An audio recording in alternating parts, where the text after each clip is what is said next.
Greetings OLA and welcome to our first edition of OLA This Week. I'm Mr. Love. And I am Mr. Vidal. We'll welcome Mr. Vidal as our co-host for OLA This Week. This is your first time. Thank you for having me today, Mr. Love. I appreciate that. Well, it's great to be back. We are here in the midst of what event? This actually today is our annual pickup drop-off for our OLA students and families to meet and greet some of our wonderful staff here at OLA and to drop off all of their learning materials for the school year. And as you can see, it's busy. It's full of a lot of enjoyment, a lot of happy smiles, and kids that are very, very happy to be back here at this wonderful school. And we're excited to see all of our students here on Monday. We've had some really nice events leading up to it, including today's event, but also we had a new preschool orientation last night at the preschool, and we also had a new parent night last Sunday. So a lot of events to get the school year ready. We're excited to receive our new students. I wanted to just let our families know that this afternoon, it is Friday, 13th, that an email will be going out to you, and in that email we will be explaining the new protocols for this year, COVID-19 protocols, as well as pickup and drop-off procedures, which have changed because we now have pickup and drop-off at 2 locations. On Walnut, where we've been doing it for the past year, but also back to Cottage. So please get that email to know exactly how that's going to work. And then finally, we're going to be talking about dress code in there. The dress code hasn't changed from this year to last year. The only thing that we want to remind parents about is to please read that dress code policy thoroughly. We want to make sure that on our first week of school, all of our students are dressed properly.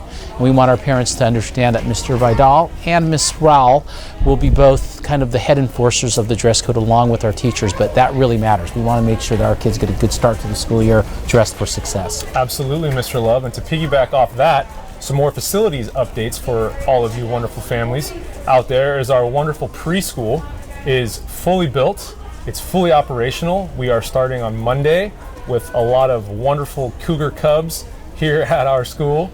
The playground is completely revamped with artificial turf, and everything is neat and clean for them to be having a wonderful time out there. Our library is also fixed up inside for Mrs. Sweeney's extension for before and after school. And one more caveat to this wonderful construction that's been built through Afanito Hall is our stage. It is a theater-like size. We're going to have plenty of events in there throughout the entire school year, and we are super excited. I want to say a huge shout out to Mrs. Sweeney, to Miss Michelle Burns, a preschool teacher, to Miss Corey Upis. She's also our TK teacher in the preschool, and as well as Miss Christy Adan. So kudos to you guys. They spent countless hours out here at school this summer, and our director, Miss Anne-Marie Dewsbury. Thank you so much for your guidance, love, and support on that. Great, and just so you know, so in that, regarding that stage in Afanito Hall, I mean, we installed a dead grid up top, which will allow us to put speakers and lights and everything else, as well as a projector that is going to be almost a movie-sized theater. So we can expect to have sometime in January an enormous Super Bowl party in that gym, inviting our fans. So that should be really fun. Jimmy Garoppolo is going to look great on the big screen. It wouldn't be OLA This Week without a 49er reference from Mr. Vidal. So I really want to spend some time here just welcoming our new families. We have had a 15% increase in enrollment this year, and that's a testimony to the work that our faculty and staff has done, and to the testimonials by our school families who go here and who have built a great reputation at Our Lady of the Assumption School. But with so many new families, we just want to take a moment to really help you to understand what it means to be an OLA Cougar, what this means. Being a part of OLA, Mr. Vidal, as you know, means making a really big commitment. We have this commitment that we want our students, when they leave here, to understand that they are a part of something bigger than themselves. Our motto is Hands to Serve, Hearts to Love, and we instill that from the very moment that they enter campus as preschoolers to the time that they leave as 8th graders. We do expect excellence from our students. We don't expect perfection, but we expect them to strive for excellence, to be the very best version of themselves that they can be. And a lot of that starts with some of these really simple things. It's the way you carry yourself. So I talked about the dress code earlier. Absolutely. How we dress. Are we dressed to the dress code? Are we coming at our very best, with our very best presentation, ready to learn? When we walk the halls, are we walking the halls with dignity and respect? Are we following the rules of the school? So parents, you are the primary educators of your kids. Let's make sure that we enforce that the way your children carry themselves matters a lot. How do our children respond to adults, and how do they treat one another both in class and when they're out there playing on the playground? The Catholic Church teaches us about the dignity of the human person, and we expect our students to always respect the dignity of every human person on campus, whether it's their classmates, their teachers, parishioners, anybody. When you wear that OLA on your shirt, you are representing our school, and we expect excellence in that regard. Also, how hard do we work to meet our responsibilities?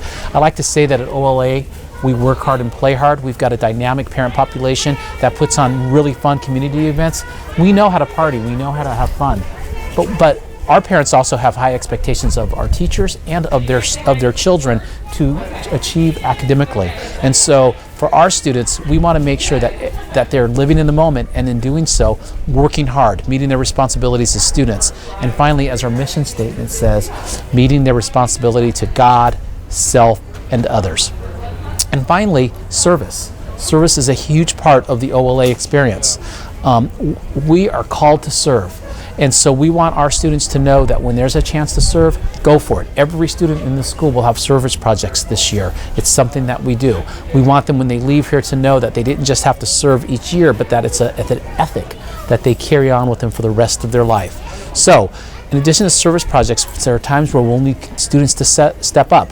We need altar servers. We need people to help at the parish. We will need them to do different things around campus. And so we want to inculcate in our students, through the grace of God, a heart of service. Absolutely. And finally, Mr. Vidal, this was mentioned in an email that was sent out, but we had a very sad event happen this summer. We lost one of our parents, Mr. Mickey Turpin. And so Mr. Turpin is somebody who we will all miss. Chase and Bridget are here at the school, and so we're just going to ask all of our community to reach out with love to that family and take care of them. Our faculty and staff will certainly be doing that. Absolutely. And finally, we just want to wish everybody a safe and wonderful return back to school. My best wishes go out to all the wonderful families here at OLA. And finally, find the good and praise it. Our theme for the year: find the good and praise it. Mr. Vidal, Mr. Love, wishing you a great year ahead. Likewise. God bless you.